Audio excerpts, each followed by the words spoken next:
The great hall of the Galactic Council was buzzing with noise. Hundreds of alien beings sat in their special seats, talking and making sounds that counted as talking for their species. The room was huge, with a dome ceiling that showed the stars. Outside, light came from crystals that floated in the air, casting strange shadows on the walls. Ambassador Zixthera walked to the center of the room. She was tall and made of what looked like living crystal. Her body sparkled with different colors as she moved. When she spoke, her voice had a musical sound that made other aliens pay attention. "My fellow council members," she said, raising one of her crystal arms. "We have received another funny report from our spy networks. This time, it is about human military power." The room filled with sounds of laughter from dozens of different alien species. Some clicked their teeth, others made buzzing noises, and a few howled like wolves. All of them were laughing at the same thing. In the back of the room, Kyle Bennett sat quietly in his chair. He was the only human in the entire building. His face showed no emotion as the aliens made fun of his people. His hands were folded on his lap, and he waited for the ambassador to continue. "Planet-sized warships," Zixthera said, her voice full of mockery. "According to these reports, humans have built ships as big as entire worlds. These ships can destroy whole star systems with one shot." The laughter got even louder. A giant bug-like creature named Vractal stood up from his seat. He was twice as tall as any human and had 4 arms. His mouth was full of sharp teeth, and his eyes were black and shiny. "Maybe next they will say humans have turned their sun into a weapon," he buzzed through his teeth. The sound was like 1,000 insects talking at once. Other aliens joined in with their own jokes. A blob-like creature from the water world of Aquatica made gurgling sounds that meant laughter for his people. A rock-like being from the mineral planets made sounds like grinding stones. Kyle Bennett finally stood up. His movement was slow and careful. When he spoke, his voice was calm and clear. "Ambassador Zixthera," he said, "I think you should not laugh at these reports so quickly." The room became quiet. All the alien eyes turned to look at the human. Zixthera's crystal body flashed with bright colors, which meant she was annoyed. "Oh, please," she said, turning to face Kyle. "Your people have been part of this council for only 30 years. That is nothing compared to our thousands of years of experience. You control just a few planets on the edge of the galaxy. The biggest ship in your fleet is only 2,000 meters long." She paused and looked around the room, making sure all the other aliens were listening. "The physics alone make planet-sized warships impossible," she continued. "Do you know how much energy it would take to move a planet through space? Do you know how much metal and materials you would need? Your entire species does not have enough resources to build even one such ship."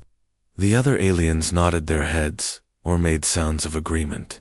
They had all studied human technology when humans first joined the council 30 years ago.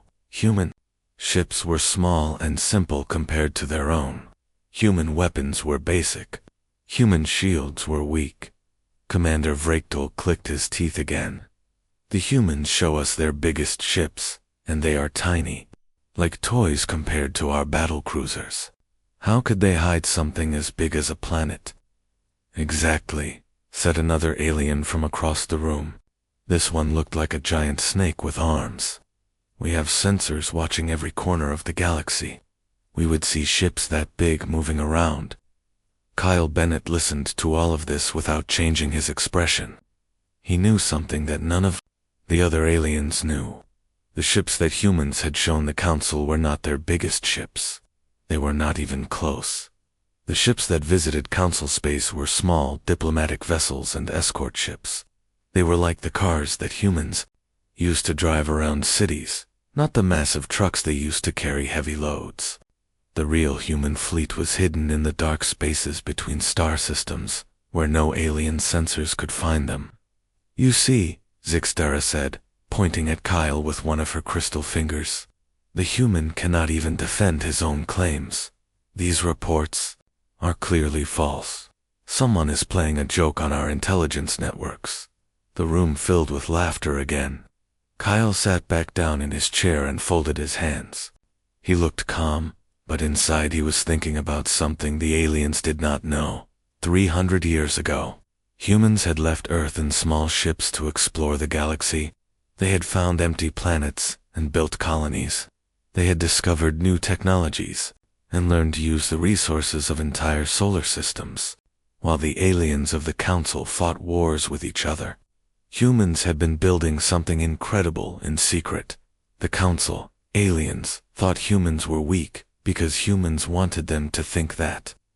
It was easier to be underestimated than to be seen as a threat. For 3 centuries, humans had been careful to show only their smallest ships and weakest weapons to the galaxy. But now something was coming, something that would force humans to reveal their true power. The reports about planet-sized warships were not jokes or lies.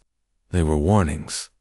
Kyle Bennett knew that soon, very soon, the aliens in this room would learn the truth about human military power.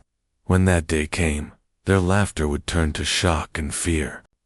The species they had dismissed as primitive newcomers would reveal themselves as the most advanced civilization in the galaxy.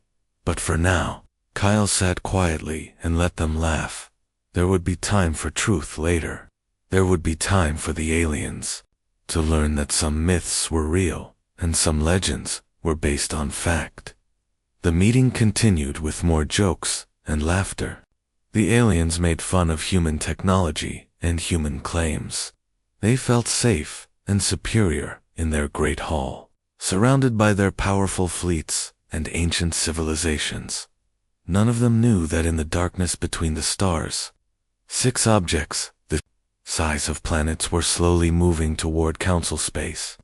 None of them knew that these objects were not natural worlds, but massive warships built by human hands and powered by human technology.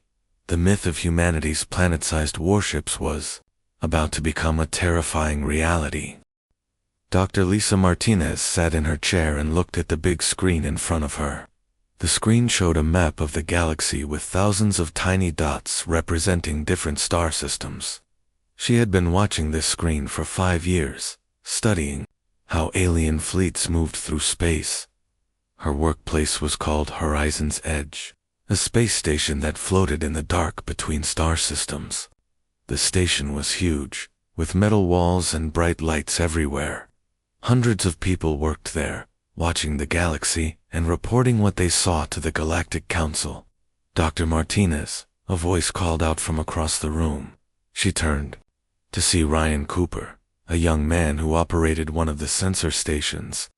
His face looked worried. "What is it, Ryan?" Lisa asked, walking over to his station. "I am getting some strange readings from the hegemony border," Ryan said, pointing at his screen. "Look at these numbers." Lisa looked at the screen and saw rows of numbers that did not make sense. The computer was showing mass readings that were impossible. According to the sensors, something very large was moving through space near the hegemony territory. "What kind of readings?" Lisa asked. "Mass displacement signatures," Ryan said. "But they are massive, much bigger than anything we have ever seen. Before the computer is having trouble processing the size." Lisa frowned and touched the screen. The numbers changed, but they were still impossibly large. According to the sensors, the objects were as big as small planets, but planets did not move through space on their own. "Are you sure the sensors are working correctly?" Lisa asked. "I have checked them 3 times, Ryan said. "The equipment is fine. Whatever is out there is real, and it is huge." On the other side of the galaxy, Captain Amy Roberts stood on the bridge of her ship. The Pathfinder was a small vessel used for scouting and exploration. Amy had been a ship captain for 10 years, and she had never seen anything like what her sensors were showing. "Captain," said her ship's computer, in a calm voice, "long-range sensors are detecting gravitational problems that match very large objects moving through hyperspace. The mass readings are beyond normal limits." Amy looked at the data on her screen. The numbers were so large that they seemed like a mistake. Any idea what we are looking at? Negative, Captain, the computer replied. The objects appear to be artificial, but the size estimates are not believable. Amy walked to the window and looked out at the stars. Somewhere out there, something enormous was moving through space. She had a bad feeling about what it might be. Meanwhile, on the planet Colonia, Agent Danny Walsh sat in a small office reading secret reports. The papers on his desk told a scary story. Entire hegemony patrol fleets had stopped talking to their command centers. Their last messages mentioned seeing massive shadows moving through space. Something big is happening, Danny said to his partner, Agent Kelly Brooks. She was sitting at another desk, reading similar reports. The hegemony does not just lose entire fleets, Kelly said. They have the strongest military in this part of the galaxy. Danny picked up another report. This one was from a hegemony patrol ship that had gone silent 3 days ago. The last message said, Command, we are seeing something impossible. There is a shadow in space larger than our moon. It is moving toward us. We are trying to.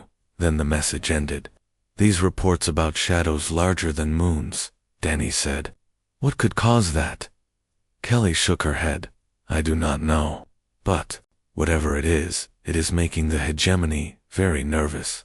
They have called back all their ships from the border areas. Across the galaxy, similar reports were coming in from everywhere. The Zephyrian Republic's Admiral Chris Turner had lost contact with 3 observation posts. The posts were built to watch for enemy ships, but now they were just gone.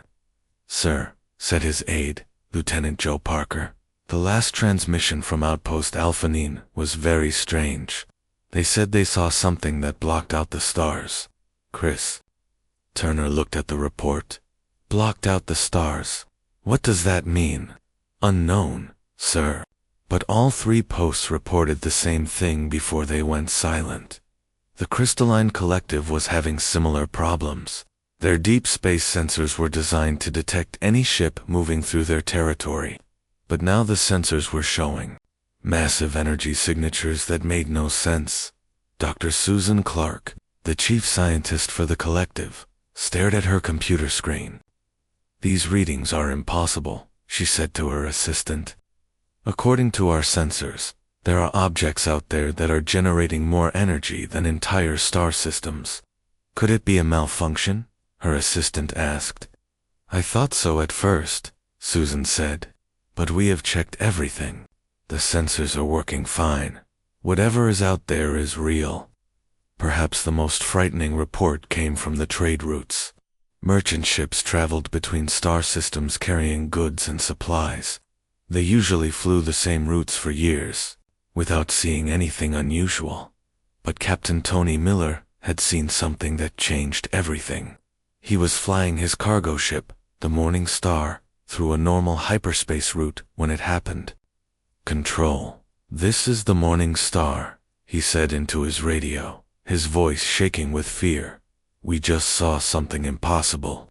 A shadow passed over us in hyperspace. It was so large that it blocked out the stars. We could not see the end of it. The control station on the nearest planet tried to calm him down. Captain Miller, please repeat your message. Did you say something blocked out the stars? Yes, Tony said. It was like flying under a huge roof. The shadow was bigger than anything I have ever seen. We are heading to the nearest council station. Right now. Similar reports came from other merchant ships. Captain Linda White saw a wall of metal that stretched beyond the horizon. Captain Rick Johnson reported a city-sized object that looked like it was made of weapons. At the Galactic Council headquarters, the reports were piling up on desks and filling computer databases. Intelligence officers tried to make sense of what they were reading, but nothing fit together. Commander Beth Taylor was in charge of analyzing the reports. She had been doing this job for 15 years, and she had never seen anything like this. These reports are all describing the same thing, she said to her team. Massive objects moving through space, objects so large that they defy explanation. Could they be natural phenomena?" asked one of her officers. "No," Beth said. "Natural objects do not move in straight lines through hyperspace. These things are artificial. They are ships." "But ships that big are impossible," another officer said. "No one has the technology to build something the size of a planet." Beth looked at the map on her wall. Red pins marked every location where strange sightings had been reported. The pins formed a pattern that made her stomach feel sick. "Maybe no one we know about has that technology," she said quietly. The reports kept coming in. Every day brought new sightings and new evidence that something enormous was moving through the galaxy. The objects were too big to be ships, but too organized to be natural. They moved with purpose, following routes that made tactical sense. Whatever was out there, it was getting closer to Council space, and soon the galaxy would learn the truth about what was hiding in the darkness between the stars. The emergency meeting of the Galactic Council happened faster than any meeting in history. Alien representatives who had been making jokes about human power just weeks before now sat in silence. Their faces showed fear and confusion. Admiral Sarah Kim stood at the front of the Great Hall. Behind her was a massive screen showing a map of the galaxy. Red areas marked places where contact had been lost with space stations and patrol ships. "The situation is very bad," Sarah said, her voice serious and strong. "In the past 3 days, we have lost contact with 17 major stations and 43 patrol fleets. This covers 4 different areas of the galaxy." The aliens in the room made worried sounds. Some clicked their teeth nervously. Others made low humming noises. A few were completely silent, which was scary for their species ambassadors, who had been so confident before, now looked afraid. Her crystal body was flashing with dark colors. "Admiral Kim, what exactly are we dealing with?" Before Sarah could answer, the main screen in the room started to flicker. An image appeared, showing a man in a military uniform. His face was pale, and his eyes were wide with shock. "Council headquarters, this is Commander Jake Peterson from Deep Space Station Omega-7, the man said. "I am broadcasting on all frequencies. We need help immediately." The room became completely quiet.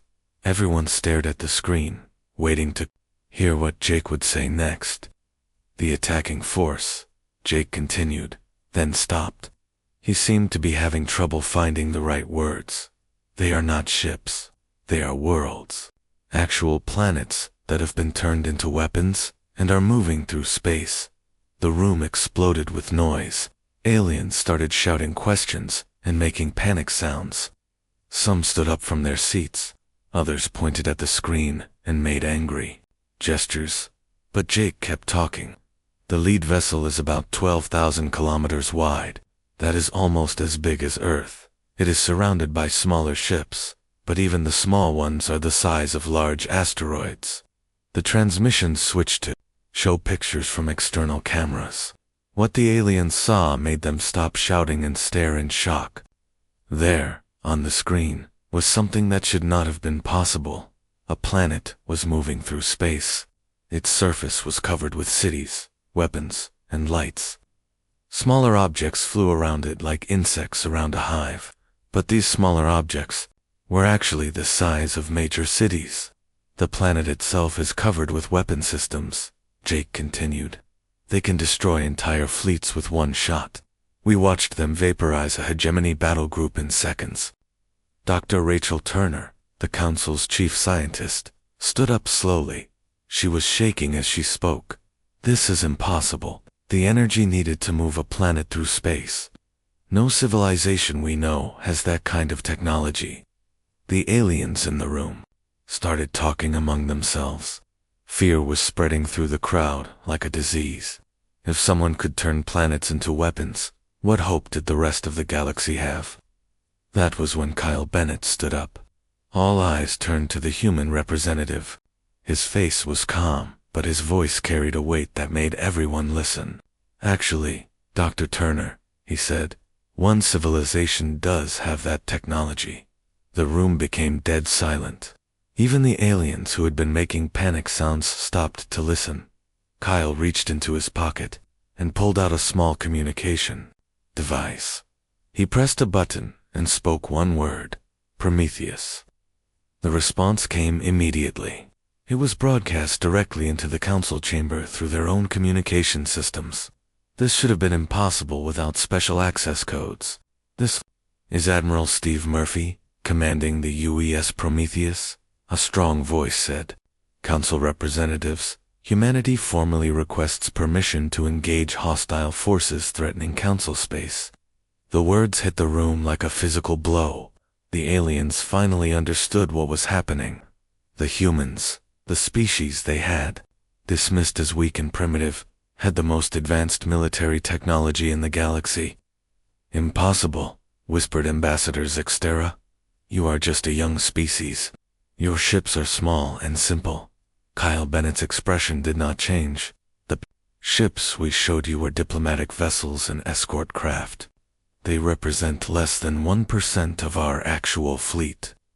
Commander Vractal, the giant insect-like alien, clicked his teeth in disbelief. You are saying you have been hiding your real military power. For 300 years, Kyle answered. We learned early that it is better to be underestimated than to be seen as a threat. Admiral Sarah Kim stepped forward.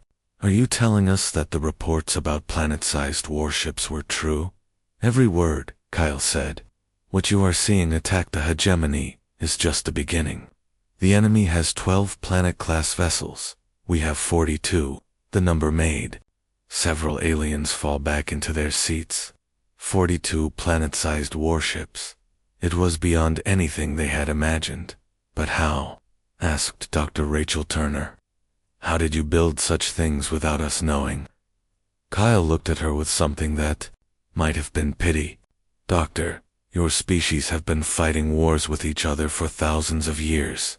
You have spent your energy and resources on conflict. Humanity spent 3 centuries preparing for a war that we knew would eventually come. On the screen, the battle between the enemy planet ships and the space station was still happening. The station's weapons were tiny compared to the massive vessels attacking it. It was like watching ants try to fight elephants. We have been watching the galaxy for decades, Kyle continued. We knew the hegemony would eventually grow too powerful and threaten everyone. We prepared for this day. Admiral Steve Murphy's voice came through the communication system again. Council representatives, we are detecting multiple enemy vessels moving toward your core systems. If you give us permission to engage, we can stop them before they reach inhabited worlds. The aliens in the room looked at each other with expressions of shock and fear. Everything they thought they knew about the galaxy had been wrong. The humans they had laughed at were actually their protectors. What do you need from us? Asked Ambassador Zixtera, her voice small and humble. Just permission to defend Council space, Kyle said. We have been preparing for this battle for 3 centuries. Our planet ships are already in position. Planet ships? Asked Commander Vractal. Mobile worlds, Kyle explained. Each one is a complete civilization capable of supporting millions of people while maintaining full military power. They can manufacture entire fleets of ships, conduct research, and serve as bases for operations across the galaxy. The scope of what Kyle was describing was staggering. The humans had not just built big ships. They had built mobile civilizations that could travel between star systems and fight wars on a scale that no one else had imagined. How many people are on these ships? Asked Dr. Rachel Turner. Each planet ship has a population of about 3 million, Kyle said. Scientists, engineers, military personnel, and their families. They are not just weapons. They are humanity's way of spreading across the galaxy. The aliens finally understood. While they had been focused on their territories and their borders, humanity had been building something far more ambitious. They had created a civilization that could exist anywhere in the galaxy, independent of any single world. The enemy is closing in on the Colonian system, Admiral Murphy reported. We need your answer now. Kyle Bennett looked around the room at all the alien faces. 3 weeks ago, these same beings had been laughing at reports of human planet-sized warships. Now they were about to see those ships in action. "Council members," Kyle said, "humanity is offering to defend your worlds with our lives. All we ask is for permission to engage the enemy." The vote was unanimous. For the first time in Council history, every single representative voted the same way. They gave humanity permission to reveal their true power and defend the galaxy. As the meeting ended, Kyle Bennett activated his communicator one more time. "Admiral Murphy, you are cleared to engage. Show them what humanity can do." The response came back immediately. "With pleasure, Ambassador. All ships, prepare for battle." The space around Council headquarters began to shimmer and bend like water. Ambassador Zixthera pressed her crystal face against the observation deck windows, watching something that her mind could barely understand. "By the ancient stars," she whispered, her voice full of awe and terror. The first ship appeared slowly, like a mountain rising from the ground, but this mountain was made of metal and covered with lights. It was perfectly round and bigger than anything the aliens had ever seen. Cities covered its surface, with millions of lights twinkling like stars. "This is the UES Prometheus," Admiral Steve Murphy's voice announced over the communication system. "First ship of the United Earth Space Command Fleet." The aliens watching from the observation deck could not speak. The ship was so large that it blocked out the stars behind it. According to their calculations, it was almost as big as their homeworld's moon. But the Prometheus was not alone. Space continued to bend and twist as more massive objects appeared. 5 more planet-sized ships materialized, each one unique but equally huge. "Allow me to introduce the rest of the First Fleet," Admiral Murphy continued. "The UES Atlas, Titan, Goliath, Leviathan, and Behemoth." Captain Nicole Green's voice came from the UES Atlas. "Each vessel is a complete world, capable of supporting millions of people while maintaining full fighting power." The aliens stared at the 6 massive ships floating in space near their headquarters. Each one was covered with cities, factories, weapon systems, and docking bays. They were not just warships. They were entire civilizations that could travel between the stars. Commander Vractal's forearms were shaking as he watched. "How is this possible? How did you build such things?" Dr. Ben Foster answered from the UES Titan. "What you are seeing is the result of 300 years of human engineering. We did not just build ships, we built mobile worlds." The technical details that followed left the Council's scientists speechless. Each planet ship was equipped with weapons that could break moons in half. Their shields could protect them from the heat of stars. Their factories could build entire fleets of regular warships. "Each ship has its own manufacturing facilities," explained Commander Lisa Parker from the EU's Goliath. "We can build anything we need, from small fighter craft to massive battleships. We are completely self-sufficient." As the aliens watched, the true size of the human fleet became clear. The planet ships began opening huge docking bays in their sides. Ships started flying out of these bays, but these were not the small vessels that humans had shown the Council before. These ships were massive battle cruisers, each one larger than the biggest vessels in the Council fleet. They flew out of the planet ships in groups of hundreds, like swarms of metal insects. "Those are our heavy cruisers," Admiral Alex Wright explained from the UES Leviathan. "Each one is 3 kilometers long and carries enough firepower to destroy a small fleet. But even these massive ships looked tiny compared to the planet ships they came from." The aliens realized that what they had thought were humanity's main warships were actually just small patrol boats. "The ships we showed you before," Kyle Bennett explained to the stunned Council members, "were diplomatic vessels and escort craft. They were designed to make us look weak and harmless." Ambassador Zixthara's crystal body was flashing with confused colors. "But why? Why hide such power?" Because, Kyle said, a species that appears weak is less likely to be attacked. We have been watching the galaxy for centuries, preparing for the day when we would need to reveal our true strength. The psychological impact on the Council was immediate and devastating. Species that had ruled the galaxy for thousands of years suddenly found themselves facing a human military that made their most powerful fleets look like toys. We have been monitoring galactic politics for 300 years, Admiral Murphy continued. We knew that eventually, someone would threaten the peace and stability of Council space. We prepared for that day. General Matt Thompson's voice came from the UES behemoth. What you are seeing is only our first fleet. Humanity operates 7 such fleets, positioned strategically throughout the galaxy. 7 fleets. The number made several aliens collapse into their chairs. If each fleet had 6 planet ships, that meant humans had 42 mobile worlds armed with weapons beyond imagination. Each fleet is responsible for protecting a different sector of the galaxy, General Thompson continued. We have been your guardians for longer than you realize. The aliens began to understand the scope of what they were seeing. While they had been focused on their own territories and conflicts, humanity had been quietly building a protective network around the entire galaxy. The second fleet is positioned near the Crystalline Collective, Admiral Murphy reported. The third fleet guards the Zephyrian Republic. The fourth fleet watches over the Outer Rim territories. As he spoke, reports began coming in from across the galaxy. Alien sensors were detecting massive objects appearing in space near their homeworlds. The objects were too large to be natural, but too organized to be accidents. This is impossible, Dr. Rachel Turner whispered. How did you hide such massive fleets? Our sensors should have detected them.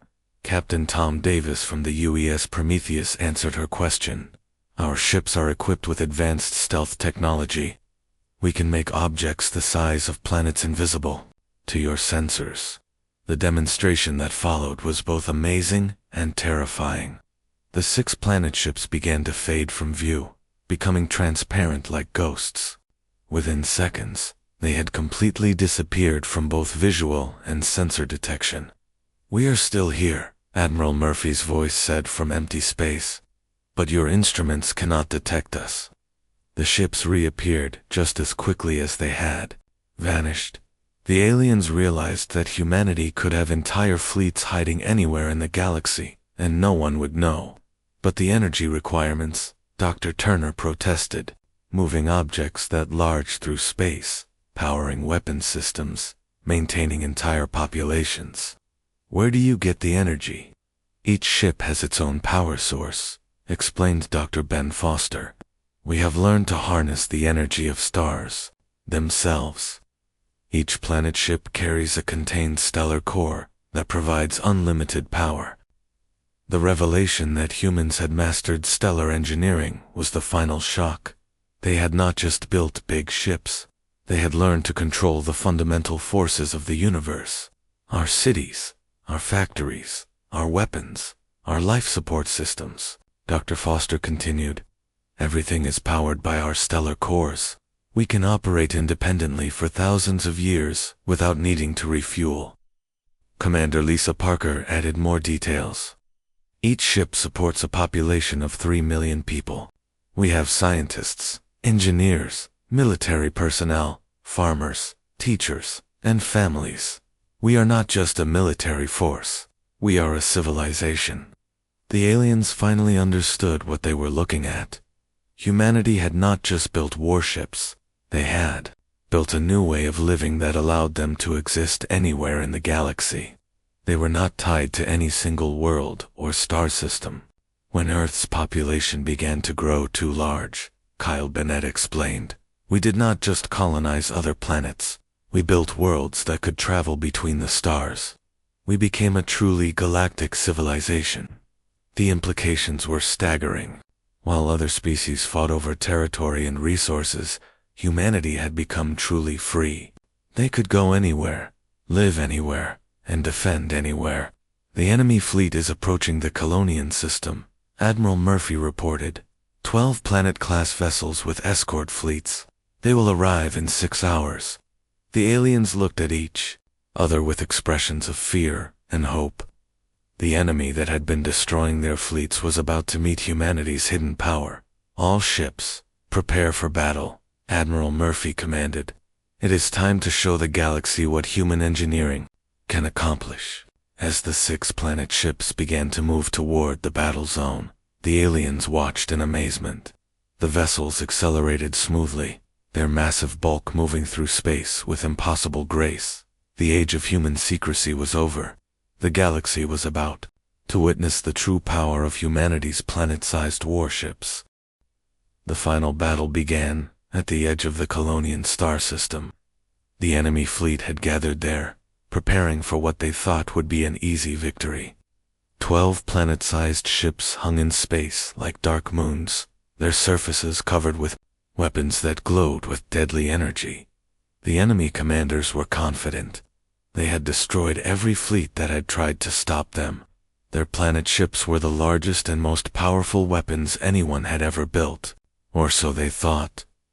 Admiral Steve Murphy stood on the bridge of the UES Prometheus, watching the enemy fleet through the main viewing screen. The enemy ships were impressive, each one about the size of a small moon, but they were still much smaller than the human vessels. "Admiral," reported Captain Tom Davis from his station, "enemy fleet consists of 12 planet-class vessels and about 3,000 support ships. They are powering up their main weapons." The enemy weapons were terrifying. Each one could destroy entire cities with a single shot. Energy beams began to lance out from the enemy ships, reaching across space toward the human fleet. "All ships, this is Admiral Murphy," he said calmly into his communicator. "Form up in Delta 7 formation. Let's show them what real engineering looks like." The human fleet moved with surprising grace for ships so large. The UES Atlas and Titan took the front positions, their massive shields flaring to life as they absorbed the enemy attack. The energy weapons that struck them were powerful enough to vaporize mountains, but the human shields held firm.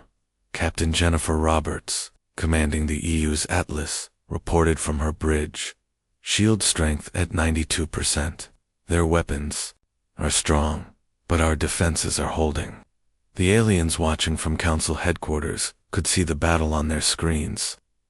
The energy displays were visible from light years away. Weapons that could destroy entire planets were being stopped by shields that seemed impossible. "How are they doing that?" Dr. Rachel Turner asked, staring at the readings. "Those enemy weapons should be able to cut through anything." Kyle Bennett, still in the council chamber, answered her. "Human shield technology is based on principles that your scientists have not discovered yet. We learned to bend space itself to protect our ships." The human counterattack began when the EU's Goliath and Leviathan opened fire. Their weapons were unlike anything the galaxy had ever seen. Instead of simple energy beams, they fired concentrated gravity waves that could tear apart the fabric of space itself.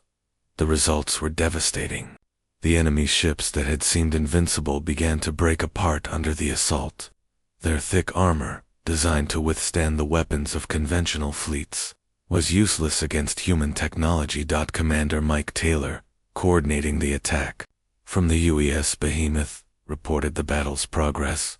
"Direct hits on enemy vessels 3, 7, and 11. 2 are breaking apart completely. 1 has been destroyed, but the enemy had prepared for this possibility." Their planet ships began to change, mechanical surfaces sliding away to reveal hidden weapon systems. What the humans had been fighting was only the outer layer of their true power. "New contacts," Lieutenant Karen White called out from the UES Prometheus. "The enemy ships are releasing something from their cores. It looks like they are turning their own vessels into weapons." The enemy's desperate plan was to convert their planet ships into massive bombs. They would sacrifice their own vessels to create explosions powerful enough to destroy the human fleet. The energy release would be equivalent to supernovas.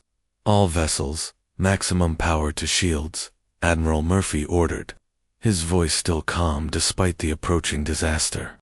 Prepare for gravitational shock waves. The enemy planet ships began to explode in sequence.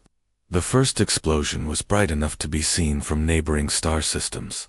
The energy release created gravitational waves that rippled through space, distorting reality itself. The human fleet was ready. Their shields, powered by stellar cores and reinforced by gravity manipulation technology, absorbed the incredible energy. The explosions that should have destroyed them were turned into harmless light shows. Shield integrity holding at 87%, Captain Roberts reported. We're riding out the storm. As the energy from the explosions began to fade, the true scope of the human victory became clear. The enemy fleet that had terrorized the galaxy for months had been completely destroyed. Not a single enemy vessel remained, but the battle was not over yet. The remaining enemy ships, seeing their planet vessels destroyed, began to retreat toward the outer edges of the system. They planned to escape and regroup for another attack. Admiral Murphy was not going to let that happen. All ships pursue the fleeing vessels. We cannot allow any of them to escape. The human planet ships began to move faster, accelerating to speeds that should have been impossible for objects of their size. They caught up with the fleeing enemy ships within minutes. Captain Laura Martinez, commanding the weapons division of the UES Titan, announced the deployment of humanity's most secret weapon, preparing quantum disruption field. Target all remaining enemy vessels. The weapon that followed was beyond the understanding of everyone watching. Space itself began to bend and twist around the enemy ships. Reality seemed to crack like broken glass. The enemy vessels did not explode or burn. They simply stopped existing. What did you just do? Ambassador Zixthera asked, her voice filled with awe and terror. We removed them from this dimension, Captain Martinez explained. They no longer exist in our reality. The battle was over in less than 6 hours. The threat that had terrorized the galaxy for months had been completely eliminated by humanity's hidden fleet. Not a single human life had been lost as the human ships began their return journey. The galaxy was left to absorb what had happened. The species they had dismissed as primitive newcomers had revealed themselves as the most advanced civilization in known space. The enemy is gone, Admiral Murphy reported to the Council. Your worlds are safe. The aliens in the Council chamber sat in stunned silence. Everything they thought they knew about the galaxy had been wrong. The humans they had laughed at were actually their protectors. Why? Ambassador Zixthera asked. Why did you help us? We mocked you. We dismissed your capabilities. We treated you as inferiors. Kyle Bennett's expression was kind, but serious, because protecting innocent life is what humans do. We have always been the guardians of this galaxy. You just never knew it. The revelation that humanity had been secretly protecting the galaxy for centuries was the final shock. While the aliens had been focused on their own politics and conflicts, humans had been watching over them like parents watching over children. The hegemony threat is ended, Admiral Murphy announced. But there will be other dangers in the future. Humanity will continue to watch over the galaxy, whether you know it or not. The 6 planet ships began to fade from view, their stealth systems engaging once again. Within seconds, they had vanished completely from all sensors. We are still here, Admiral Murphy's voice said from empty space. We are always here. You just cannot see us. The age of human secrecy was over, but the age of human protection would continue. The galaxy now knew that somewhere in the darkness, between the stars, massive ships, the size of worlds, were watching and waiting. The aliens would return to their homes and their politics, but they would never forget what they had seen.